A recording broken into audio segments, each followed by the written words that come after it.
안녕. 인스타그램 같은 곳에서 하루하루 너가 진짜 아이를 얼마나 잘 키우고 있는지 그 순간순간 하나 놓치지 않으려고 너무 노력하고 있는 것도 보이고 애기도 너무 예쁘고 그래서 진짜 만났으면 좋겠는데 참 이게 또 나도 내 아이를 키우는 입장이다 보니까 너무 항상 여건이 여의치도 않네. 그래서 언니가 아이 키우면서 느꼈던 것 중에서 아 이거는 꼭 필요하다 이거는 너도 하면 좋을 것 같아 라고 생각했던 부분을 정말 조금이지만 정리를 해서 좀 이렇게 아예 영상으로 만들려고 해. 그래서 그냥 너가 쉬는 시간에 뭐 아이 잠들다 시간이라든지 아니면 뭐 설거지 할 때 잠깐 이렇게 이어폰 꽂고 그냥 언니 하는 말 목소리가 괜찮나 모르겠지만 그냥 들어주면 좋을 것 같아.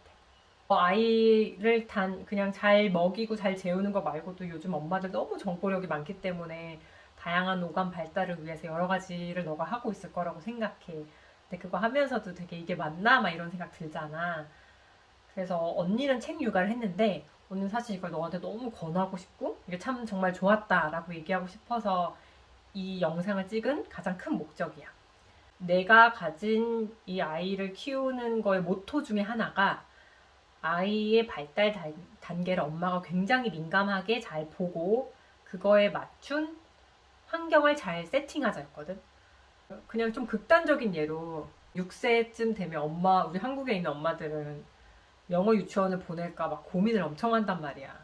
근데 고민을 하면서 영어 유치원을 보내면서 아 한글도 모르는데 어떻게 영어 유치원을 보내 라는 것과 아 그래도 영어 노출시키고 집에서 한글 시키면 뭐 둘 다 잘하겠지 그냥 이렇게 막연하게 생각을 하면 안 돼.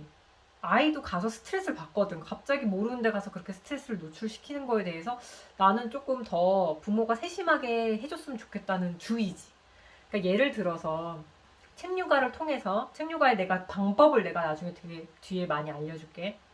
여러 가지 헤르츠의 언어도 노출시키고 뭐 한글도 당연히 뭐 책으로 놀고 하다 보면 아이 같은 경우는 그리고 언니 아이 같은 경우도 영어와 한글을 파닉스 같은 부분을 굳이 학습을 시키지 않고 그냥 자연스럽게 알게 됐어. 왜냐면 그거 가지고 노니까.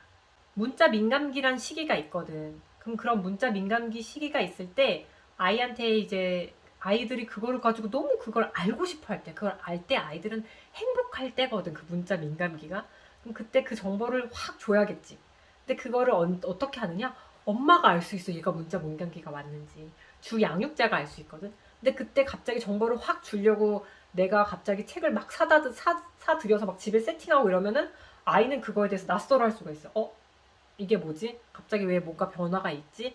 이런 게 아니라 0세부터 3세까지 아예 필요한 책을 구비를 해놓고 그 환경을 해놓고 포스터도 막 붙여놓고 그러놓은 상태에서 아이랑 그걸 노래로 놀아주고 책을 블록처럼 쌓으면서 놀아주고 음물로 놀아주고 찾기 놀이하고 약간 다양한 방법으로 그걸 놀다 보면 아이가 되게 굉장히 자연스럽게 습득한 상태인데 그 상태에서 이제 문자 민감기가 오면 그거를 아이가 자기가 지금 읽고 싶은 있는 책이나 확인하고자 하는 문자가 어디 있는지 알아. 그걸 찾아내. 그래서 그거 가지고 놀아달라고 가지고 오거든. 그게 문자 당연히 책일 수도 있고 문자로 만든 재미있는 장난감일 수도 있고 뭐 보드에 있는 자석일 수도 있고 아니면 집에서 그냥 보이는 포스터일 수도 있고 너무나 다양한데 그거를 결국엔 아이들이 그걸 그렇게 조금 놀아주다 보면 그렇게 놀아달라고 와. 근데 그거를 그냥 계속 잘 해주면 되거든. 그래서 약간 그런 방향이라고 좀 생각을 해주면 좋겠고 파닉스를 알거나 알파벳을 그래도 알았을 때 아이를 그 영어 유치원을 보내면 그리고 그 아이가 이게 다른 언어라는 걸 충분히 인지한 상태에서 영어 유치원을 보내면 이 아이는 당연히 영어에 대한 습득도 빠르고 그러면서 집에서 한글도 계속 해주기 때문에 한글도 투 트랙을 같이 잘 할 수가 있겠지. 나중에 내가 뭔가 아이한테 학습시키기 싫어. 아이가 너무 그걸로 스트레스 받게 하고 싶지 않아. 라고 생각한다면 사실 어렸을 때 책으로 놀아주면 돼. 그러면은 아이가 그냥 그거를 내가 놀이 방법으로 인지하고 있고 그걸 통해서 이미 깨닫고 인지해 놓은 게 많으면 그 다음 스텝이 쉽단 말이야. 내가 내 아이만 한정돼서 말한다면 그 아이에만 좋았던 거 아니야 이렇게 생각할 수 있지만 내가 책 육아를 시작한 건 우리 언니 덕분이었고 나도 했고 우리 언니도 두 아이를 키우면서 모두 다 했는데 한국 나이로 10살, 만 9살 정도 되는 이 시점에서 책 육아한 것은 옳았다, 잘했다 라고 얘기할 수 있을 것 같아. 언니랑 나랑 아이의 그 웩슬러 검사라는 걸 모두 다 해봤어. 언니도 나도 인지 발달을 검사를 해보니 다 0. 몇 프로 안에 굉장히 좋은 결과가 나왔어. 그래서 특히 인지 발달면 측면에서 봤을 때 뇌 과학, 뇌 발달의 측면에서 봤을 때 한마디로 아이의 건강 검진을 한 거지. 그게 잘 하고 있다는 걸 한번 확인하고 나서 그러면 이 아이의 뭐 연령별이 아니라 이 아이 수준에 맞는 거를 준다라는 게 목표였어. 우리의 뇌가 발달하는 과정을 보면 이거는 내가 여기에 스캔을 저걸 해볼게. 이 뇌가 아이가 태어나서 3세까지 뇌 발달을 거의 80%를 진행을 하는데 뭐 뇌 면적이나 크기 이런 게 다 결정이 되는데 사실은 뭐 우리가 키 크는 것처럼 뭐 엄청난 자극을 주지 않아도 사실 어느 정도는 다 사실 다 평균 이상은 하지. 이게 나중에 내가 여기 띄워볼게. 이 뇌가 이제 발달하는데 이 안에 뇌관이라는 게 있어. 이게 잠재력, 무의식 이런 거지. 신체 뇌라고 지금 적혀 있는데 이것도 완성되지 않았단 말이야. 그러면 요게 발달하는 과정에서 이 뇌관, 변형계의 완성이라고 하는데 그거는 엄마가 충분히 엄마, 주 양육자가 충분히 사랑해주고 말을 긍정적으로 걸어주고 아이에게 스킨십해주고 눈 마주쳐주고 이런 거를 굉장히 잘 해주면 이 뇌관도 정말 정상적으로 너무 잘 발달하고 아이의 정서도 같이 발달. 왜냐면 이 뇌관에서 담당하고 있는 것이 아이의 잠재력, 무의식 그리고 나의 감정이 발달하는 곳이란 말이야. 아이는 제일 처음에 태어났을 때 불만족, 만족이라는 감정밖에 모르다가 점점 그게 뭐 행복하다, 서운하다, 배고프다, 뭐 화가 난다, 짜증난다 이렇게 되게 다양한 감정으로 나중에 그거를 스스로 인지할 수 있는 이 뇌에서 신경계를 구성하는데 이 신경계를 구성하는 기본 단위 유연이 생기고 이게 폭발적으로 늘고 또 각각의 시냅스가 각 뇌끼리 연결하는 그 기능이 이제 만 3세까지 다 되고 이게 다 재밌는 건 이게 엄청나게 다 완성을 해. 그 다음에 우리가 쓰지 않으면 그거를 퇴화시키는 방법으로 이제 뇌가 완성이 되어간단 말이야. 이제 뭐 후두엽은 시각, 두정엽은 신체 감각과 정보 처리, 전두엽은 운동 및 사고, 측두엽은 감정 조절 및 청각 이런 식으로 되게 다양한 부분이 함께 발달해. 그리고 이게 뭐 신체 발달과도 연결이 돼요.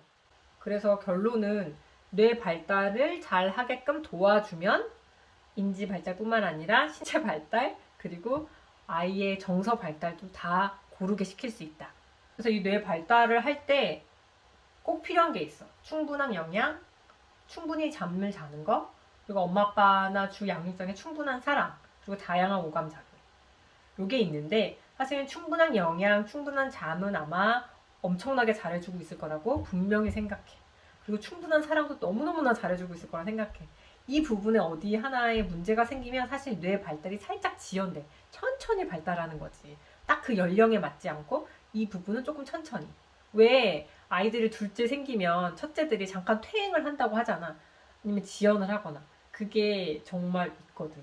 예를 들면 나도 이제 아이를 키우면서 이사를 했단 말이야. 이사를 하면 자기 환경에 한번 적응을 하지. 그러면 정말 아이가 지금 적응하느라 나름의 그 노력을 하면서 그 적응 노력 때문에 다른 거는 잠깐 그 발달을 예전만큼 그 속도로 하지는 않는 거야. 이게 너무나 당연한 것 같아. 사람은 유한한 존재니까 아이에게도 시간은 24시간, 물리적인 거 다 똑같이 있으니까 내가 그때 그 에너지를 쓰면 발달에 대한 에너지를 못 쓰고 있는 거지. 다 발달시킬 때 뭐가 편했냐? 은근히 편한 게 책 육아다. 왜냐면 책 육아는 환경을 세팅해주고 그것과 놀아주면 되는 건데 아이도 사실 주변에 환경이 되어 있으니까 저절로 보게 되고 엄마도 그냥 그걸 놀아주면 되니까 주 양육자도 아이도 안정감 있게 이걸 자극을 줄 수 있는 게 책 육아인 것 같아. 그래서 나는 정말 책 육아를 추천을 합니다. 아이가 발달을 잘 하도록 돕는다. 그런데 아이는 태어날 때 호흡기 같은 건 다 완성돼서 태어나지만 뇌랑 신체 감정 발달은 태어나서 발달되기 시작한다. 그러면 얘가 어떤 순서로 발달돼야 되는지 부모가 알고 그거에 맞춰서 환경을 세팅해준다. 이거야. 오케이? 이해됐지? 정리 좀 한 것 같아. 근데 이거를 하기 위해서 환경을 세팅하려면 사실 신랑과 나와 동일한 육아 가치관이 서야 돼. 그래야 우리 집안의 환경을 세팅을 할 수 있으니까.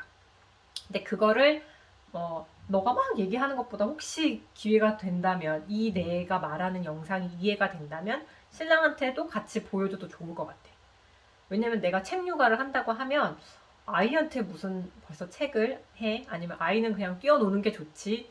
라고 얘기를 하는 사람들이 너무 많은데, 뭐 애기한테 공부시킨다고 자꾸 생각을 하는데, 그게 아니거든. 일단은 좀 내가 말이 너무 길어지는 것 같아서 오늘 여기까지 하고, 내가 책 육아 방법에 대해서 다시 또 이렇게 영상을 찍어서 올려볼게. 조금 지루하더라도 들으면 좋을 것 같고, 나도 이렇게 좀 간단간단하게 올리면 시간에 너무 부담 갖지 않고 올릴 수 있을 것 같아서 이렇게 찍어봅니다. 도움이 되면 좋겠어요.